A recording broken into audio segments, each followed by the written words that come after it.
নমস্কার বন্ধুরা, শ্রাবণীর রান্নাঘরে আপনাদের সবাইকে স্বাগত জানিয়ে আমি প্রতিদিনের মতো আবারও আজকের একটা রান্নার ভিডিও নিয়ে আপনাদের সামনে চলে এসেছি। আজকের আমি আপনাদের শিমের একটা ইউনিক রেসিপি বানিয়ে দেখাবো। আশা করি আপনাদের ভালো লাগবে। তার জন্য কিন্তু আমার পুরো ভিডিওটা আপনাদের দেখতে হবে। আর দেখা শুরু করার আগে একটা লাইক দেবেন, সুন্দর একটা কমেন্ট করবেন আর শেয়ার করতে ভুলবেন না। তাহলে চলুন আজকের আমি শিম দিয়ে কি বানিয়েছি সেটা আপনারা একবার দেখে নিন। রান্নাটা করার জন্য প্রথমে আমি এখানে দেখুন শিম নিয়ে নিয়েছি। আর শিমগুলো কিন্তু আমি এখানে দুদিকের শিরগুলোকে কেটে রেখে দিয়েছি।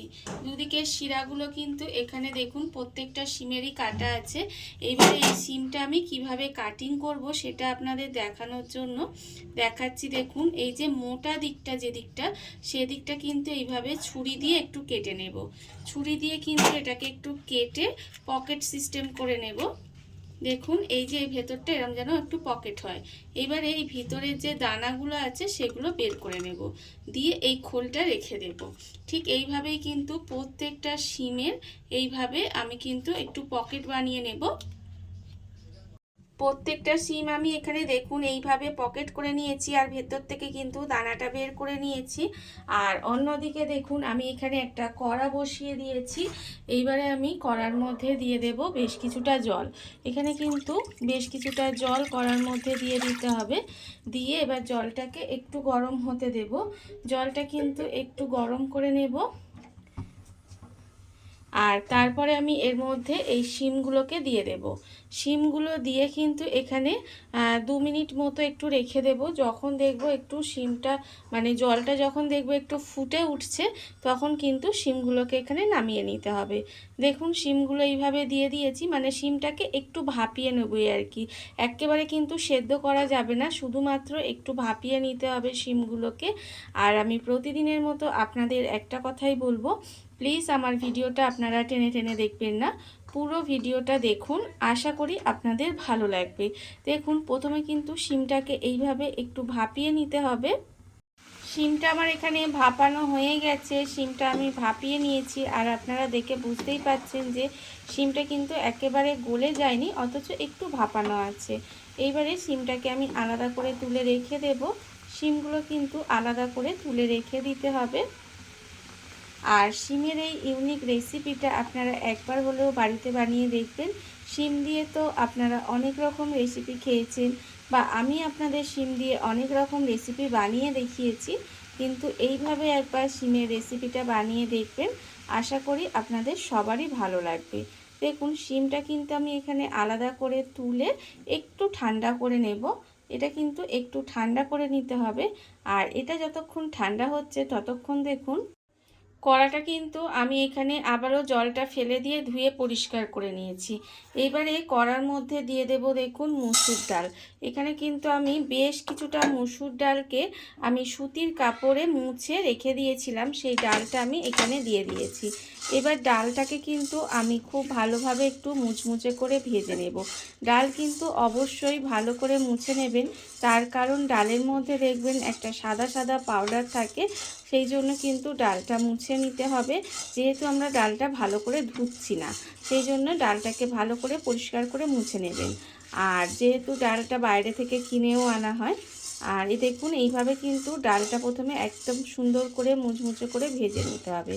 আর আমার চ্যানেলে নতুন বন্ধু পুরনো বন্ধু সবাইকেই বলছি আমার তরফ থেকে অনেক অনেক ভালোবাসা। নতুন বন্ধুদের বলবো যদি আমার চ্যানেলটা সাবস্ক্রাইব করেন তাহলে পাশে থাকা বেল বাটনটা অবশ্যই প্রেস করে দেবেন, যাতে আমি যখনই কোনো নিত্য নতুন ভিডিও আপলোড করব সবার প্রথমে আপনাদের কাছে নোটিফিকেশান চলে যাবে এবং আপনারা আপনাদের সময় মতো ভিডিওটা দেখে নিতে পারবেন। আর পুরনো বন্ধুদের বলবো এইভাবে আমার পাশে থাকার জন্য, আমাকে এগিয়ে যেতে সাহায্য করার জন্য আপনাদের অসংখ্য অসংখ্য ধন্যবাদ। দেখুন ডালটা কিন্তু এখানে এইভাবে একটু মুচমুচে করে প্রথমে ভেজে নিতে হবে। ডালটা আমার এখানে মুচমুচে করে ভাজা হয়ে গেছে, আর এর থেকে বেশি ভাজার কিন্তু কোনো দরকার নেই। এইবারে আমি ডালটাকে আলাদা করে তুলে রেখে দেব। ডাল কিন্তু আলাদা করে তুলে একটু ঠান্ডা করে নিতে হবে। আর এটা যতক্ষণ ঠান্ডা হচ্ছে ততক্ষণ অন্যদিকে দেখুন শিমটা আমার এখানে ঠান্ডা হয়ে গেছে। আর অন্যদিকে একটা আমি জায়গা নিয়ে নিয়েছি, সেই জায়গার মধ্যে প্রথমে দিয়ে দেব, এখানে আমি রেখেছি শিমের যে দানাগুলো, সেই দানাগুলো কিন্তু আমি এখানে ফেলে দিইনি, এই রান্নায় ব্যবহার করব। সেটাকে কিন্তু একদম মিহি করে কুচি কুচি করে নিয়েছি। আর আমি নিয়েছি এখানে পেঁয়াজ কুচি, পেঁয়াজটাও কিন্তু একদম মিহি করে আমি কুচিয়ে নিয়েছি, যতটা সম্ভব কুচি করে কাটা। নিয়েছি এখানে ধনেপাতা, বেশ কিছুটা ধনেপাতা কুচি করে নিয়েছি। আর দেব আমি এর মধ্যে কাঁচা লঙ্কা কুচি, যতটা ঝাল খাবেন সেই পরিমাণে একটু কাঁচা লঙ্কা কুচি এখানে দিয়ে দিয়েছি। আর আমি দেব এখানে নুন, এখানে কিন্তু আন্দাজ মতো আমি একটু নুন দিয়ে দেব।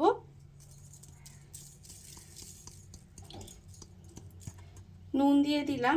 আর দেব এখানে খুব সামান্য একটু হলুদের গুঁড়ো, অল্প সামান্য একটু কিন্তু হলুদের গুঁড়ো দিয়েছি। দিয়ে এবার এটাকে ভালোভাবে হাত দিয়ে মেখে নিতে হবে। হাত দিয়ে কিন্তু এটাকে একটু চটকিয়ে চটকিয়ে প্রথমে মেখে নেব। আর আমি যেইভাবে শিমের রেসিপিটা দেখাচ্ছি, এইভাবে আপনারা যদি বানিয়ে গরম ভাতের সঙ্গে একটু খান, তাহলে দেখবেন খেতে কিন্তু ভীষণই ভালো লাগবে। বাচ্চা থেকে বড় সবাই পছন্দ করবে। এমনকি যারা শিম খেতে পছন্দ করে না, বা অনেকেই আছে যারা শিম ভালোবাসে না খেতে, তারাও কিন্তু ভীষণই ভালোবাসবে। দেখুন এখানে ভিতরের পুরটা কিন্তু আমার রেডি হয়ে গেছে, একটু এইভাবে একটু চটকে চটকে মেখে নিলেই হবে। পুর আমার একেবারে রেডি। এইবারে আমি দেখুন কি করব। এইবারে আমি একটা শিম আমি নিয়ে নেব। শিমটা নিয়ে এইবারে এইখানে এই যে পকেটটা আমি বানিয়ে রেখেছি, সেই পকেটটার ভেতরে কিন্তু এই পুরগুলো দিয়ে দেব। পকেটটার ভেতরে পুরগুলো কিন্তু এইভাবে দিয়ে দিতে হবে, সুন্দর করে দিয়ে দেব। এটাকে ভালো করে দিয়ে এটাকে ভালো করে সিল করে দিতে হবে, এইভাবে চেপে দেব। আর যে এক্সট্রা পুরটা থাকবে সেটা কিন্তু এইভাবে একটু ফেলে দিতে হবে। দেখুন ঠিক এইভাবে কিন্তু শিমগুলো রেডি করে নেব। এইভাবেই কিন্তু শিমগুলোকে আমার রেডি করে নিতে হবে। আমি আপনাদের একটা দেখালাম, আবারও একটা দেখাচ্ছি। দেখুন আর একটা আমি শিম নিয়ে নিয়েছি। এইবার এর ভিতরে যে পকেটটা আমি বানিয়েছি, সেই পকেটের মধ্যে কিন্তু এই পুরগুলোকে দিয়ে দেব। দিয়ে এইভাবে একটু চেপে নিতে হবে। এইভাবেই আমি প্রথমে সমস্তটা রেডি করে নেব। প্রত্যেকটা শিমের মধ্যে আমার এখানে পুর ভরা হয়ে গেছে, আমি পুর ভরে রেখে দিয়েছি। এইবারে দেখুন একটা মিক্সি জার নিয়ে নিয়েছি। আর যে ডালটা, মুসুর ডালটা আমি ভেজে রেখেছিলাম, সেই মুসুর ডালটা কিন্তু মিক্সির মধ্যে দিয়ে দেব। দিয়ে মিক্সির মধ্যে দিয়ে ডালটাকে প্রথমে একটু গুঁড়ো করে নিতে হবে। আর এই ডালটা কিন্তু একটু গুঁড়ো করে নেব। আর দেখুন এইভাবে একটু সময় নিয়ে ডালটাকে কিন্তু গুঁড়ো করে নিতে হবে। মুসুর ডালটা আমি এখানে গুঁড়ো করে নিয়েছি, গুঁড়ো করা আমার এখানে হয়ে গেছে। এইবার আমি এটা একটা প্লেটের মধ্যে ঢেলে নেব। প্লেটের মধ্যে কিন্তু এটাকে পুরোটা ঢেলে নিতে হবে। দেখুন এইভাবে আমি এটা ঢেলে নিয়েছি। এইবারে ডালটাকে কিন্তু, ডালের গুঁড়োটাকে এইভাবে একটু ছড়িয়ে দেব। ডালের গুঁড়োটা আমি ছড়িয়ে দিয়েছি। এইবারে আমি দেখুন যে শিমটা আমি এখানে পুর ভরে রেখেছিলাম, সেই শিমটা কিন্তু এখানে পাশেই রেখে দিয়েছি। আর এই যে ডালের গুঁড়োর মধ্যে অল্প সামান্য একটু নুন মিশিয়ে নিলাম। আর এখানে অল্প সামান্য একটু হলুদের গুঁড়ো মিশিয়ে নিলাম। মিশিয়ে এটাকে কিন্তু খুব ভালোভাবে একটু হাত দিয়ে এভাবে একটু মিশিয়ে নিচ্ছি। আমি ভিতরে কাঁচা লঙ্কা অনেকটাই দিয়েছি, আর যেহেতু আমার মেয়ে খাবে সেই জন্য এর মধ্যে কিন্তু আর গুঁড়ো লঙ্কাটা দিলাম না। আপনারা চাইলে এর মধ্যে আরেকটু গুঁড়ো লঙ্কাও মিশিয়ে নিতে পারেন। এইবারে দেখুন অন্যদিকে কিন্তু আমি গ্যাসটা অন করে আমি কড়াই অল্প করে একটু সর্ষের তেল দিয়ে দিয়েছি। দিয়ে তেলটা কিন্তু এখানে গরম হতে দিয়েছি। তেলটা এখানে যতক্ষণে গরম হচ্ছে, দেখুন এটা তেলটা কিন্তু ভালোভাবে একটু গরম করে নিতে হবে। আর এটা যতক্ষণে গরম হচ্ছে ততক্ষণ কিন্তু এই যে পুরটা যে আমি শিমের মধ্যে ভরে রেখেছিলাম, সেই পুর ভরা শিমটা কিন্তু এইরকমভাবে ডালের গুঁড়ো দিয়ে কোট করে নেব। দেখুন এইভাবেই কিন্তু ডালের গুঁড়ো দিয়ে খুব ভালোভাবে দু পিঠ কোট করে নিতে হবে। সুন্দর করে এইভাবে কিন্তু কোটটা করে নেব। ডালের গুঁড়ো দিয়ে এখানে কোট করা হয়ে গেছে। আর অন্যদিকে দেখুন তেলটাও কিন্তু এখানে প্রায় গরম হয়ে গেছে। এইবারে এই যে ডালের গুঁড়ো দিয়ে কোট করে এক্সট্রা যে ডালটা সেটা কিন্তু এইভাবে ঝরিয়ে নেব, নিয়ে এইভাবে কিন্তু তেলের মধ্যে দিয়ে দিতে হবে। দেখুন এইভাবে তেলের মধ্যে দিয়ে দেব। আর আমি আবারও একটা আপনাদের দেখাচ্ছি, এই যে পুর ভরা শিমটা নিয়ে নেবেন, নিয়ে এইভাবে কিন্তু ডালের গুঁড়োটা এইভাবে একটু মাখিয়ে নিতে হবে। এইভাবে ডালের গুঁড়োটা দিয়ে হাত দিয়ে চিপে চিপে মাখিয়ে তারপরে কিন্তু তেলের মধ্যে দিয়ে দিতে হবে আস্তে করে। দেখুন এইভাবেই কিন্তু আমি এটা দিয়ে দেব।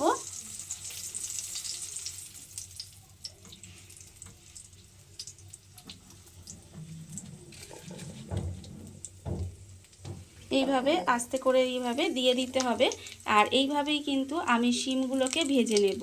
এইভাবে একবার আপনারা শিমটা, আর এই সময় কিন্তু গ্যাসটাকে একেবারে লোতে দিয়ে রাখতে হবে। লোতে দিয়ে রেখে আস্তে আস্তে কিন্তু শিমগুলোকে ভেজে নিতে হবে।